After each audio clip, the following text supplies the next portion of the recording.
Bijnor barrage की हालत जो हमने अभी आपको इससे पहले वीडियो में दिखाई थी वो जस की तस बनी हुई है। बिजनौर बैराज को पूरी तरह से बंद रखा गया है। इस वक्त मैं बिजनौर बैराज पर ही मौजूद हूँ। आज चौथा दिन है जो गाड़ियों का आवागमन पूरी तरह से बंद है। शुरू में तो ज़िला प्रशासन ने सारी गाड़ियों को ही बंद कर दिया था, क्योंकि मैंने आपको दिखाया था कि किस तरह से एक क्रैक पड़ा हुआ है बैराज के बीचों बीच, पुल के बीचों बीच, उसी को लेकर अब लेकिन आज राहत ये महसूस हुई है कि यहाँ पर जो है दो पहिया वाहनों को जाने दिया जा रहा है। इधर के दो पहिया वाहन हो चाहे इधर के दो पहिया वाहन हो, क्योंकि मेरे पास आज सुबह से भी काफ़ी लोगों के लगातार फ़ोन करके ये कन्फर्मेशन के फ़ोन आ रहे थे कि पता नहीं कि टू व्हीलर का आवागमन है या नहीं है, पैदल जाने दे रहे हैं या नहीं दे रहे हैं। तो सारे कन्फ्यूज़न दूर करने के लिए आज मैं खुद यहाँ बैराज पुल पर पहुँचा हूँ और मैं आपको बता दूँ कि देख सकते हैं आप पीछे के किस तरह से टू व्हीलर लगातार जा रहे हैं। बिजनौर की साइड से मुजफ्फरनगर साइड पे भी जा रहे हैं और इधर की साइड के उधर जा रहे हैं, लेकिन फोर व्हीलर वाले बहुत ज़्यादा इस वक्त परेशान हैं। आप देख सकते हैं कि किस तरह से फोर व्हीलरों की लंबी लाइन यहाँ पर लगी हुई है। किसी भी हालत में किसी भी तरीके से मान मनव्वल लोग कर रहे हैं कि बहुत किसी की गाड़ी में पेशेंट है, किसी के साथ कोई ना कोई परेशानी है, कोई अपनी बेटी को छोड़ने के लिए जा रहा है, कहीं कोटद्वार जाना है भी एक साहब ने बताया।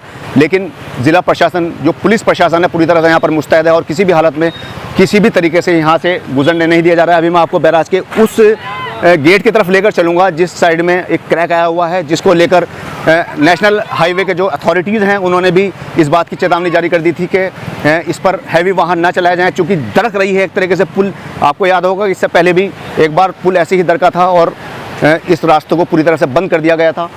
और देख सकते हैं आप कि किस तरह से यहाँ पर एक पुलिस की गाड़ियाँ मौजूद हैं, बैरिकेटिंग यहाँ पर की हुई है यातायात पुलिस की। मुजफ्फरनगर की साइड ये मानी जाएगी, क्योंकि बैराज की दूसरी तरफ मैं इस वक्त मौजूद हूँ और आप देख सकते हैं कि किस तरह से बिजनौर पुलिस यहाँ पर मुस्तैद है पूरी तरीके से और किसी भी हालत में किसी भी मान मनोबल के बावजूद यहाँ से किसी को जाने नहीं दिया जा रहा है। कोशिश करूँगा कि कुछ बता पाएँ सर यहाँ पर। सर क्या नाम आपका? रईस भाई, यहाँ पर कब से ड्यूटी आपकी है? मैं 4 बजे आया था जी। सुबह से पुलिस मुस्तैद है यहाँ पे जी, और इस तरीके से जो है हमने जो बड़े उच्च अधिकारी हमारे उन्होंने कह रखा है कोई से भी यहाँ से वाहन ना जाए, तो हम लोग तो मुस्तैद हैं फील्ड पर और किसी को जाने की हमें कोई परमिशन नहीं। अच्छा, क्या वजह लग रही है कि क्यों इस फिलहाल बंद कर दिया गया है? अभी 2 दिन पहले 3 दिन पहले जो पानी का बांध टूट गया था वहाँ पे मालन नदी में, जिस कारण ये रुका था। जा भी रही है यहाँ से, उस कारण हम लोग जा भी रही है। अभी प्राइवेट गाड़ी भी निकली है, बट हम लोगों को इन्होंने परेशान कर रखा है। सरकारी गाड़ियों के लिए रोड खराब नहीं है। सरकारी गाड़ियाँ तो इंस्पेक्शन के लिए जाती है ना मैम, बट जाके वापसी भी तो आनी चाहिए ना सर। अभी सिर्फ 3 गाड़ी वापसी हमारे। किसकी गाड़ी आरोप है इनका के? ये फॉरेस्ट के जो सीओ साहब होते हैं, अदरवाइज कोई भी गाड़ी नहीं जा रही है। हम लोगों ने यहाँ से बना रखा हुआ है, देखिए आप पीछे दिखाइए। बैरिकेडिंग यहाँ पर पूरी तरह से लगी हुई है, पुलिस प्रशासन का कहना है, लेकिन लोगों का ये आरोप है कि कुछ गाड़ियों को जाने दिया जा रहा है। हालांकि पुलिस यहाँ से एक वैगनआर गई, वो वैगनआर वापसी नहीं आई। सरकारी गाड़ी के पीछे वैगनआर गई, बट वो वापसी नहीं आई। वो भी तो वापसी इंस्पेक्शन के लिए गए, तो वो भी वापसी आनी चाहिए थी गाड़ी। कब से आप लोग यहाँ पे हैं? 2 घंटे होने को आ रहे हैं सर हमें यहाँ पर। कहाँ जाना है आप लोगों को? हमको ये सिद्धबली हनुमान मंदिर जाना। तो रूट डाइवर्ट भी क्या हुआ है? नहीं किया ना सर, वो कह रहे हैं कि 150 किलोमीटर घूम के जाओ सर। जो बंदा 150 किलोमीटर ऑलरेडी आ चुका है, वो फिर 150 किलोमीटर पीछे घूमे और फिर जाए। तो ये बहुत बड़ी एक प्रॉब्लम है। हालांकि लोगों का आरोप है कि जाने दिया जा रहा है, लेकिन पुलिस प्रशासन जो यहाँ पर तैनात है जिम्मेदारी के साथ यहाँ डटा हुआ है और इनका साफ तौर पर कहना है कि जो जिनकी गाड़ियाँ जाने दी गई हैं वो ज़िला प्रशासन के लोग थे जो इंस्पेक्शन के लिए आते हैं। लेकिन पब्लिक का आरोप फिर भी यह है कि 1-2 गाड़ियाँ ऐसी हैं जो वापस नहीं आई। अगर इंस्पेक्शन के लिए गए थे तो उनको वापस आना चाहिए था। तो अब आरोप कितने सही हैं कह नहीं सकते, लेकिन लोग काफ़ी, मैं आपको दिखाना चाहूँगा कि गंगा बैराज का इस वक्त पानी जो खतरे के निशान से काफ़ी ऊपर चल रहा था, खतरे के निशान के लगभग पास था, वो काफ़ी डाउन हो चुका है। ये राहत की बात है। आप देख सकते हैं आप सामने किस तरीके से ये ओवर ब्रिज बनाया जा रहा है जो मंडावर रोड से चलेगा। अगर जो बिजनौर के लोग हैं जो वीडियो देख रहे हैं उन्होंने देखा होगा कि किस तरह से जो मंडावर रोड है, कैमरामैन से चाहूँगा कि दिखाएं कि ब्रिज को किस तरह से नेशनल हाईवे के जो अथॉरिटीज़ हैं उन्होंने, जो इंजीनियर्स हैं उन्होंने किस तरह से इस ब्रिज को पानी के अंदर तैयार किया है ताकि रूट जो है ज़्यादा लोड इस बैराज के जो पुल है जो 1984 में बना था और काफ़ी टाइम इसको हो गए हैं, इस पर ज़्यादा लोड ना पड़े इसके लिए इसको ओवर ब्रिज वहाँ पर बनाया जा रहा है। पीछे काफ़ी पानी है जो, और बाकी जगहें हैं जो आसपास के गांव हैं वहाँ पर जो गहराई में गांव है अभी वहाँ पर काफ़ी पानी उतरा हुआ है, लोग वहाँ परेशान हैं। मैं आपको वहाँ पर भी ज़रूर लेकर चलूँगा और आपको दिखाऊँगा ज़मीनी हकीकत के जो बताया जा रहा है उसमें कितनी ज़मीनी हकीकत है और कितना फसाना है, कितनी हकीकत है, मैं आपको वहाँ ज़रूर लेकर जाऊँगा। और ये इस तरीके के जो जोड़ हैं उसमें से एक 14 नंबर जो गेट है, 14 और 15 शायद, उन दोनों के बीच में एक गैप है, एक बड़ा गैप है, उस पर मैं आपको लेकर चलूँगा और आपको दिखाऊँगा कि किस तरह से वहाँ पर गैप दिया गया है। पीछे देख सकते हैं आप मेरे के जो टू व्हीलर वाले हैं, सिर्फ उनको ही जाने की परमिशन दी जा रही है। हालांकि लोगों का आरोप है कि कुछ गाड़ियों को निकाला गया है, लेकिन पुलिस हमारे बिजनौर की जो है पूरी तरह से अलर्ट है। ऐसा नहीं हो सकता कि ऐसे किसी को निकालने दिया जाए, लेकिन चूँकि पब्लिक परेशान है तो वो मीडिया का कैमरा देखकर उनको लगा कि शायद आरोप लगाने के बाद उनकी कुछ पुलिस हेल्प कर दे, लेकिन पुलिस ने साफ तौर पर मना कर दिया और बता दिया कि किसी भी हालत में इस पुल को 4 व्हीलर इस पुल से क्रॉस नहीं करने दिया जाएगा, क्योंकि हालात ख़राब हैं, क्रैक है एक बड़ा, तो उससे हो सकता है कि कोई हादसा हो जाए। और इसी को देखते हुए जो पुलिस है उसमें पूरी तरह से यहाँ पर मुस्तैद है। और सिर्फ आज जो है टू व्हीलर को परमिशन दी गई है कि टू व्हीलर सिर्फ यहाँ से जा सकते हैं। ये देखिए, एक यहाँ पे भी जो आप देख सकते हैं कि किस तरह से, कैमरामैन से चाहूँगा कि पास से दिखाएं कि किस तरह से जो एक तरह से फुटपाथ जिसे कहा जाता है, वहाँ जो पैदल चलने वाले होते हैं, वहाँ पर भी एक बड़ा क्रैक बीच में है। और सामने आपको दिखाई दे रहे होंगे किस तरह से एक बाइक सवार जो हैं उनको परमिशन दे दी गई है कि वो जा सकते हैं। बहुत से लोगों का ये सवाल था, कई लोग ईमेल करके और व्हाट्सएप और फ़ोन पर मुझसे लगातार ये मालूम कर रहे थे कि क्या टू व्हीलर से भी जा सकते हैं या नहीं जा सकते। तो आज मैंने आपको ये साफ़ करा दिया यहाँ पर आकर के कि टू व्हीलर से आप लोग जा सकते हैं, आराम से जा सकते हैं। देखिएगा पानी किस कदर है यहाँ पर। बहुत सोच समझकर ज़िला प्रशासन ने इस रास्ते को बंद किया है, आपकी हिफाजत के लिए बंद किया गया है, ताकि किसी भी तरह की कोई कैजुअल्टी ना हो सके। आज भी एक सोशल मीडिया पर एक वीडियो वायरल हुई है जो बड़ापुर की है, जो पहाड़ा नदी का जो पुल था, वो जो नदी थी वो उसके अंदर को उसको पार करने की लोगों ने कोशिश की थी। आपने देखा था किस तरह से एक बड़ी गाड़ी पर 2 बैल बंधे हुए थे, उसके ऊपर उन्होंने 2-3 बाइकें रख रखी थी और किस तरह से कई सारे लोग वहाँ पर उसमें सवार थे और किस तरह से वो पानी के अंदर पूरे डूब गए थे। तो यही सोचकर ज़िला प्रशासन ने इस पुल को बंद किया है कि कहीं कैजुअल्टी बड़ी ना हो जाए। और नेशनल हाईवे की जो अथॉरिटीज़ हैं उनसे लगातार संपर्क में हैं। कोशिश ज़िला प्रशासन की पूरी तरह से यह है कि जल्दी से जल्दी इस पुल को शुरू कर दिया जाए, क्योंकि बहुत सारी गाड़ियाँ, बहुत बड़े बड़े बिजनौर से चलते हैं, लोग बिजनेस करते हैं बिजनौर के, जो वो बाहर से सामान लाते हैं, जाके बेचते हैं। और लगातार उस साइड से भी बहुत सारे बिजनेसमैन ऐसे होते हैं जो वहाँ से आते हैं। मतलब कुल मिलाकर बहुत सारी जगहों को जोड़ने वाला ये पुल है जो फ़िलहाल बंद है और लोग बहुत ज़्यादा परेशान हैं। अभी मैं सिर्फ आधा किलोमीटर चलकर वहाँ से यहाँ तक पहुँचा हूँ, 14 नंबर गेट तक, जहाँ पर क्रैक आया हुआ है और हालत ख़राब हो गई। अब सोचिए उन लोगों की जो बहुत दूर दूर तक पैदल जा रहे हैं, सामान भी उनके कंधे पर है, बच्चे भी साथ में हैं, कितनी ज़्यादा परेशानी का सामना उन लोगों को करना पड़ रहा होगा। लेकिन हालात ये हैं कि मैं आपको दिखाना चाहूँगा कि जो 14 नंबर का 14 और 15 के बीच में जो एक गैप है बड़ा, वो कहूँगा कैमरामैन से कि यहाँ दिखाएं कि किस तरह से, एक यहाँ से दिखाएं कि किस तरह से एक फुटपाथ से लेकर चलें कि किस तरह से एक बड़ा गैप यहाँ पर है।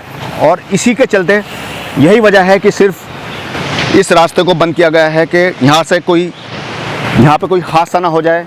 और यहाँ तक पूरा देखिएगा आप, सिर्फ इतना हिस्सा इसका बंद रह गया है और इतना हिस्सा सिर्फ इसका बंद रह गया है। ये पूरा यहाँ से खिल चुका है, अपनी जगह छोड़ दिया इसने। जो नेशनल हाईवे अथॉरिटीज़ हैं उनका कहना, ये देखिएगा आप, साफ पानी चलता हुआ आपको दिखाई दे रहा होगा। जो नेशनल हाईवे अथॉरिटीज़ हैं उनका कहना यह है कि जब पानी कम हो जाएगा उसके बाद ही ये पॉसिबिलिटी हो पाएगी कि इसको कब और कैसे सही किया जाना है और इसमें कितनी लागत आएगी और कितना वक्त लगेगा। ये अब एक बड़ा इंतज़ार है उन लोगों को कि जो लोग एक जगह से दूसरी जगह जाना चाहते हैं। मेरठ, मुजफ्फरनगर, दिल्ली, ये सब रास्ते बंद हो चुके हैं। कोटद्वार, जो उधर के लोग इधर कोटद्वार या बिजनौर की तरफ आना चाह रहे हैं, उनके लिए पूरी तरह से रास्ता बंद है। सिर्फ दो पहिया वाहनों को यहाँ पर चलने की परमिशन दी गई है और ये एक बड़ी राहत की बात हो सकती है उन आसपास के लोगों के लिए जो 2 पहिया वाहनों की सवारी करते हैं। लेकिन 4 पहिया और हैवी वाहनों को अभी कुछ और दिन इंतज़ार करना पड़ सकता है। पानी आने के बाद सबसे ज़्यादा बेसहारा हमेशा गरीब परिवार होता है। हमने हमेशा आपको जो 4-5 दिन से लगातार वीडियो चल रही है दिखाया कि किस तरह से नवलपुर बैराज हुआ, बंगाली कॉलोनी हुआ, ये आसपास के जितने गांव हैं, रावली हुआ, किस कदर सड़कों पर पानी बह रहा था और जो नीचे पड़ चुके घर थे, जो नीचे के हिस्से थे, जो नीचे के गांव थे, वो किस कदर पानी में डूबे और घर से बेघर किस तरह हुए, ये इन लोगों से ज़्यादा और कौन बता सकता है। देख सकते हैं आपके पूरा यहाँ से लेकर वहाँ तक तंबू का शहर ऐसा बच गया है जैसे यहाँ पर बहुत बड़ा एक त्रासदी हुई हो। हालांकि एक छोटी सी बाढ़ आई और पूरी तरह से गांव किस तरह बह गए, पूरे के पूरे गांव बर्बाद हो गए। मेरे साथ बहुत सारे लोग हैं। एक जो महिला होती है उससे ज़्यादा परिवार का दुख और कोई समझ नहीं सकता है कि किस तरह से परिवार चलाया जाता है, किस तरह घर चलाया जाता है। क्योंकि जो पुरुष होता है, जो हस्बैंड होता है, घर का मुखिया होता है, वो कमाने के लिए चला जाता है, घर पर रहती है महिला ही पूरी तरह से घर को चलाती है। किस तरह घर को चलाती है और किस कदर इस वक्त परेशान है। क्या नाम है मैडम आपका? नाम बताइएगा अपना। हमारा आपका नाम? अंजलि। अंजलि जी, हाँ। कहाँ पे, कौन से गांव की रहने वाली हैं? नवलपुर गाँव। नवलपुर। कितने दिन से यहाँ पर ये तंबू कैंप लगाकर रह रहे हैं? 4-5 दिन हो गए। 4-5 दिन हो गए। क्या आपका कारोबार है, व्यवसाय क्या है? हमारा कारोबार तो मजदूरी करते हैं, दूसरा का खेती बाड़ी मजदूरी करने जाता है। अब जैसे घरों में पानी भर गया है आपके घरों में पूरे, तो वहाँ पे कच्चे मकान थे या पक्के मकान थे आपके? कच्चा है, सरकारी में तो दे दिया, कच्चा है थोड़ा कच्चा है, थोड़ा पक्का भी है। तो सब पानी भरा हुआ है सब में? हाँ, पानी भरा, इतना पानी है अंदर। सामान सब जी, हम रात में जब सो रहे थे ना, उस टाइम अचानक पानी आ गया। जो चीज था वो तो बह चला गया थोड़ी। अच्छा, जैसे पानी वगैरह आता है तो यहाँ का जो प्रशासन है आसपास का कोई अनाउंसमेंट? हम भाग के चले, यहाँ पे थोड़ा ऊंचा है जगह में। अच्छा, आपको पहले भी हर साल ये चीज आती है, ये त्रासदी होती है? तो 2-3 साल से तो नहीं आ रही है, फिर इस साल तो ज्यादा पानी आया, बहुत ज्यादा पानी आया है। ज्यादा पानी आया। हाँ, इतना पता है, जब हमारे घर में इतना पानी आया, अंदर इतना पानी है। हम सो रहे थे, अचानक पानी आ गया। फिर जैसे हम तुरंत जल्दी बच्चे लेके बस भाग गए यहाँ पे। तो ये सबसे पहले क्या करा आपने, कि सामान बचाया कि बच्चों को बचाया? हाँ, फिर बाद में हम पहले बच्चे को बचाया, फिर हम तो किस जरिए से आप सामान इतनी ऊंचाई पे किस तरह से आए? मतलब कोई नाव से? इतना पानी था?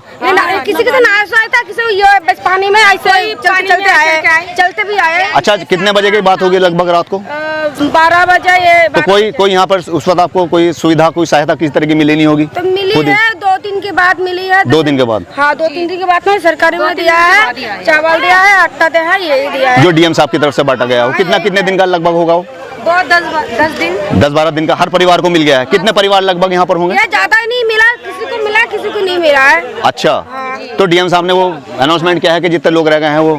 पता नहीं ये कहानी है, बहुत सारे तो वहाँ पे कितने सारे लोग रह गए होंगे लगभग अभी? कम से कम कितना, जैसा परिवार तो 130 परिवार है। 130 परिवार पूरे वहाँ तक? हाँ, 130। मतलब ये जो कैंप लगे हुए हैं ये 130 लोगों का कैंप है? जी हाँ, 600 लोग हैं। टोटल 600। तो जो आपको राशन मिला है उसमें क्या क्या चीजें हैं? उसमें दाल मिला था, तेल मिला था, और आटा मिला था, और चावल मिला था। कितने दिन चल जाएगा वो सामान? अच्छा, तो परिवार तो हमारा बहुत बड़ा है। कितने बच्चे हैं आपके? मेरे 4 बच्चे हैं, मेरा ससुर है, मेरे 8 है। 8 लोग हैं। तो क्या आपको आसार लग रहे हैं जैसे बादल आते हैं तो दिल धड़कना शुरू हो जाता होगा, फिर बारिश आएगी, फिर परेशानी होगी? है यहाँ पर भी बहुत। देखो, यह तो हमारे गाँव के अंदर पानी है, ठीक है। आज बरसात आएगा तो हम कैसे रखेंगे? देखो, हमारा झोपड़ी देख सकते हैं, तो सब पानी उधर सब देख सकते हैं आपके किस तरह से। थोड़ा फायदा है, थोड़ा ज्यादा कर देते तो डीएम साहब के सरकार। डीएम साहब से कुछ कहना चाहेंगी? कैमरे पे कह सकती हैं आप, जो डीएम साहब से कहिए, क्या कहना है? बीमार पड़ रहा है, क्या कहना है? बीमार पड़े, मच्छर भी बहुत ज्यादा है। हम डीएम साहब को बता रहे हैं कि देखो, हम अनुरोध करते हैं डीएम साहब, आप कहीं हो कि सुन रहे हैं मेरे बात? आप जैसे हमारा घर में पानी, रात में पानी आ गए, 12 बजे हम सो रहे थे, बच्चे लेके बस अचानक ऐसे ना, थोड़ा जैसे हम चल के आए पानी से चल के आके फिर यहाँ हम जल्दी बच्चे लेके यहाँ बैठा हूँ। फिर देखो ये झोपड़ी बनाया, हम लकड़ी से बनाई, इससे बना के फिर बनाया झोपड़ी, यहीं रह रहे हैं। क्या पता यहाँ देखो सांप वगैरह है, ये है जंगल के सामने, हम जंगल के पास ही रहते हैं। जंगली जानवर भी है, आप भी आते हैं जंगल। और हमारा घर का जो चीज था अचानक तो बह के गए सारी चीज, और जैसा थोड़ा कच्चा मकान है वो भी तो टूट गया। तो इनका कहना यह है कि जिस तरह से इस वक्त यहाँ पर ये एक विपदा पे, एक आपदा के चलते यहाँ पर हालांकि ऊंचाई पर आ गए हैं, लेकिन पीछे देख सकते हैं आपके किस तरह से घने जंगल हैं। तो इनका कहना है इनके साथ छोटे छोटे बच्चे भी हैं, यहाँ सांप बिच्छू भी आते हैं, बंदर भी यहाँ पर घूमते हैं, कोई जंगली जानवर का खतरा भी। जो हमारा बिजनौर है वो गुलदार बहुल क्षेत्र है, यहाँ पर गुलदार एक बहुत याद तौर पर पाए जाते हैं, जंगली एरिया है, तो इनको इस बात का भी खतरा रहता है। देखिए छोटे छोटे बच्चे, इनकी गोद में आप देख सकते हैं कि कितने छोटे छोटे बच्चे अंदर भी हैं, और बच्चे भी बीमार पड़ रहे हैं। चूँकि रात में बुखार है, इतना बुखार पता है, रास्ते वगैरह सब कुछ ये बंद है, तो क्या इसे हम ले जाएंगे बच्चों को डॉक्टर के पास? बताओ जैसे अच्छा, जैसे सीएमओ साहब ने कहा था, हमने चौकियां बनाई हैं वहाँ पर बैराज की तरफ, वहाँ पे डॉक्टर बैठे हैं, कोई नहीं, कोई आया ही नहीं यहाँ से, कोई नहीं आया, सिर्फ ये चावल आटा थोड़ा सा देख गए चला, कोई आया ही नहीं है। तो जमीनी हकीकत यही है जो ये बता रही हैं कि हमारा बच्चा रात में देखो 12-1 बजे बच्चे को इतना बुखार है, क्या पता हुआ रास्ता वगैरह सब कुछ बंद है, तब कैसे ले जाओ? अभी भी लड़की को बुखार है देखो। तो ये एक सीएमओ साहब अगर हमारी ये खबर इस वक्त देख रहे हो तो उनको फौरन यहाँ पर एक जो मेडिकल चौकी स्थापित करनी चाहिए। हालांकि उन्होंने कहा है मीडिया के सामने ये बात कि हमने वहाँ पर जो नवलपुर बैराज है, रावली है, जहाँ जहाँ पानी है, हमने वहाँ पर जो मेडिकल एक कैंप लगाए हैं, लेकिन यहाँ पर साफ तौर पर इन लोगों का कहना है, आप सुन सकते हैं कि यहाँ पर कोई डॉक्टर की कोई सुविधा नहीं है। जो बच्चे बीमार हैं वो बहुत ज़्यादा परेशानी के चलते, बूढ़े जो भी उनको भी बहुत परेशानी है, बहुत ज़्यादा परेशानी है। आगे मैं आपको दिखाऊंगा कि किस तरह से ये पूरा कैंप देख सकते हैं आपके किस तरह से इन्होंने बनाया हुआ है। और फिर से दोबारा से यहाँ पर जब बादल छाते हैं, काले काले बादल, तो एक बार फिर से जाहिर सी बात है इनकी दिल की धड़कनें बढ़ जाती होंगी कि किस तरह से अब फिर इस बारिश का सामना करना पड़ेगा। कहीं फिर कोई आपदा ना आ जाए, फिर कोई मुसीबत ना आ जाए, कहीं फिर पानी ऊपर से जो है ना आ जाए। देख सकते हैं आप बारिश कितनी तेज़ शुरू हो चुकी है। और ये देखिए आप दूर तक आप देख सकते हैं कि किस तरह से हर एक वो इंसान जो एक अच्छे घर की तमन्ना रखता है, वो आप खुद सोच सकते हैं कि किस तरह से ये इस वक्त अपने परिवार को लेकर अपना गुजर बसर कर रहे होंगे। हालांकि डीएम मैडम की एक हम शुक्रगुजार हैं उनका कि उन्होंने एक छोटी सी पहल की, इस बात को लेकर एक इंसानियत दिखाई कि उन्होंने यहाँ पर थोड़े 4-5 दिन का राशन वितरित कराया। लेकिन फिर भी आप देख सकते हैं कि किस तरह से इतना परिवार बेरोजगार पूरी तरह से, मजदूरी पूरी तरह से बंद हो चुकी होगी, चूँकि बरसात में हर साल मजदूरी बंद हो जाती है, कि किस तरह से अपना पालन पोषण बच्चों का करेंगे, किस तरह से उनको दवाई दिलवाएंगे। पूरी तरह से देख सकते हैं आप कि किस तरह से कैंपों में ये लोग गुजर बसर करे हुए हैं। हमें उम्मीद है कि अगर डीएम या एसपी साहब हमारी ये वीडियो देख रहे हैं और सीएमओ साहब खास तौर से, कि यहाँ पर मेडिकल का ज़रूर इंतज़ाम कराएं और यहाँ पर एक कैंप ज़रूर लगवाएं। और अब उस जगह पर जहाँ से मैंने ये बात स्टार्ट की थी, उससे मैं थोड़ा और आगे आ गया हूँ। लगभग 35-40 के करीब यहाँ पर और परिवार आगे और हैं जहाँ पर मैंने बात शुरू की थी। अभी बहुत देर तक मैंने उनसे बात की, उन्होंने अपनी समस्याएं बताई। और ऐसे मौके को हर कोई भुलाना चाहता है, चाहे नेता हो, अभिनेता हो, हर आदमी यहाँ पर खाना बांटने के लिए, इनकी मदद करने के लिए आ रहा है। एक शख्स और हमें यहाँ पर दिखाई दिए, आपने नाम सुना होगा, राहुल चौधरी, एक इंटरनेशनल खिलाड़ी हैं जो बिजनौर के ही रहने वाले हैं। जब हमारी गाड़ी उधर से आ रही थी, हमारी टीम आ रही थी, उस वक्त ये यहाँ पर एंट्री कर रहे थे, तो हमने इनको ज़्यादा तवज्जो ना देके पहले उन लोगों से बात करी जो परेशान थे। हालांकि इन्होंने यहाँ पर खाना वितरित किया, मैं बताना चाहता हूँ आपको। और इस वक्त ये लोग ये यहाँ पर खड़े हुए हैं, सबके साथ खड़े हुए हैं। सबसे पहले सर नाम बताइए, इंट्रोडक्शन दीजिए अपना। जी, मैं राहुल चौधरी, इंटरनेशनल कबड्डी प्लेयर। और जी सर, अब यहाँ पर आप खाना बांटने के लिए आए हैं, आपने खाना बांटा यहाँ पर, क्यों लगा आपको कि यहाँ पर इनकी मदद करनी चाहिए? देखो, कल मैं इस क्षेत्र में आया ऐसे घूमने के लिए, गंगा जी का पानी देखने के लिए, पर मैंने देखा कि इनके घरों में पानी भरा हुआ था और कुछ जो थी ये छोटी पन्नियों के टेंट बना के ऊपर रह रहे थे।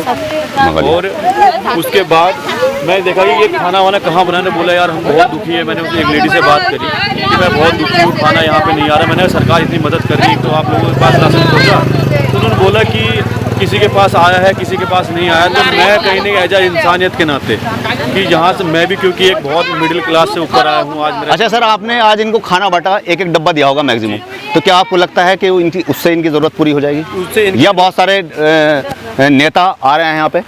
देखो, मेरा एक ये है, ये पकड़ लो कैमरा भी। किसी भी चीज़ के लिए एक छोटी चिंगारी लगानी बहुत जरूरी होती है। क्या पता मेरे जैसे भाई आके कल आके वो खाना लेके आएंगे, मुझे देख के और आगे आएंगे, क्योंकि नेता अभिनेता के ऊपर हम नहीं बैठ सकते। क्योंकि आज इन्हें हमारी ज़रूरत है, कल हमें भी इनकी ज़रूरत पड़ सकती है। क्योंकि आज इनके पास दुख है तो हमारे पास भी कभी हो सकता है। ये तो कभी कुछ हो जाए, प्रकृति का वो है, कभी कहीं धूप कहीं छाया। तो मुझे ऐसा लगा कल आके कि मुझे इनकी मदद करनी चाहिए। एक डिब्बेदार में सही सवाल पूछा कि एक बॉक्स देने से 6 पूरी देने से इनका पेट नहीं भरेगा, पर एक टाइम का इनका पेट शांत हो जाएगा। आने वाले समय में और मेरे जैसे भाई आएंगे। सर, आपके जैसे भाई आते हैं, लेकिन होता क्या है कि जैसे ये ज़रूरतमंद इस वक्त हैं, इनके साथ फोटो खिंचवाएंगे, सोशल मीडिया पर शेयर करेंगे, तो एक वो शेयर है कि वो भूख से भले से ना मरा होगा, रस से मर गया। तो सर, ये क्या आपको लगता है कि ये सोशल मीडिया पर शेयर करना इन चीज़ों को सही है? क्योंकि मदद तो ऐसे होती है कि एक हाथ से दो तो दूसरा हाथ को पता ना चले। देखो तो क्या कई प्रकार की होती इसको है। क्या कहेंगे आप सर? अब एक ऐसे होते हैं कि जैसे कि गुप्त दान दे दिया, गुप्त दान हम देंगे तो किसी को पता नहीं चलेगा कि कुछ करा या नहीं करा। आजकल क्या दिखाते भी हैं, करते कम है, दिखाते जाते हैं। तो कहीं ना कहीं सोशल मीडिया का फ़ायदा भी बहुत ज़्यादा है। जैसे कि मैं आज इनका करूँगा तो एक मैं फ़ोटो का डालूंगा, पहली बात तो मैं डालता नहीं, बहुत कम ऐसे फ़ोटो डालता हूँ मैं। जैसे कि आज डालूंगा तो मैं चाहूँगा कि उस फोटो को सोशल मीडिया के दूसरे वे में ना ले जाए कि मैं कोई इलेक्शन की तैयारी कर रहा हूँ या मैं किसी का कुछ करना चाहता हूँ। अभी आपने ये बात कही थी, थोड़ी देर पहले मैं सुन रहा था, एक जब टीवी चैनल को आप इंटरव्यू दे रहे थे कि मैं ना तो नेता हूँ ना अभिनेता हूँ। तो किस नज़रिए से देखते हैं आप उन नेताओं को जो सिर्फ इलेक्शन के टाइम में इन लोगों को घेरते हैं, अपना वोट बैंक मांगते हैं? मैं उन नेताओं से और जनता से यही कहना चाहता हूँ कि जो इस समय तुम्हारा साथ देगा उसका ज़िंदगी भर साथ देना। ये वोट का सिलसिला चलता रहेगा और उनको ये समस्या है, आज इतनी ज़रूरी समस्या है। आज अगर नेता अभिनेता जिन्होंने इनके वोट लिए, जिन्होंने इनको प्यार जताया उनके ऊपर, वो इनकी अगर मदद नहीं करेंगे तो बहुत बड़ी समस्या उनके लिए आने वाले टाइम हो जाएंगे। अगर आज हम इनका साथ देंगे तो कल आने वाले समय में ये उनका साथ देंगे। चलिए, बहुत बहुत शुक्रिया सर आपका हमसे बात करने के लिए। तो ये वो लोग हैं जो बेचारे यहाँ पर निर्वासित होकर पड़े हुए हैं। एक बाहर जैसी स्थिति वहाँ पर बनी हुई है इनकी कॉलोनी में, बंगाली कॉलोनी हुई, नवलपुर बैराज हुआ, रावली हुआ, बहुत ज़्यादा परेशान है ये लोग। एक जगह से दूसरी जगह जाने के लिए नाव का इस्तेमाल कर रहे हैं। तो अगर इसी तरह लोग आकर इनकी हेल्प करें। अब जैसे मैंने एक बहुत इंपॉर्टेंट चीज़ यहाँ पर नोट की है कि यहाँ पर जो लाइट रात को नहीं है, तो क्योंकि गुलदार बहुल क्षेत्र है, सांप बिच्छू भी हैं, गुलदार भी है, जानवर भी है। अभी एक साहब ने मुझे बताया कि मेरे ऊपर रात भैंस चढ़ गई थी।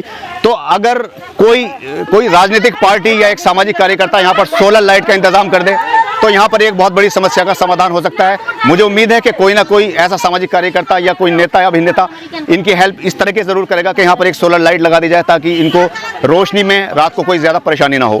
बाकी खबरों के लिए देखते रहिए नबील अख्तर न्यूज़।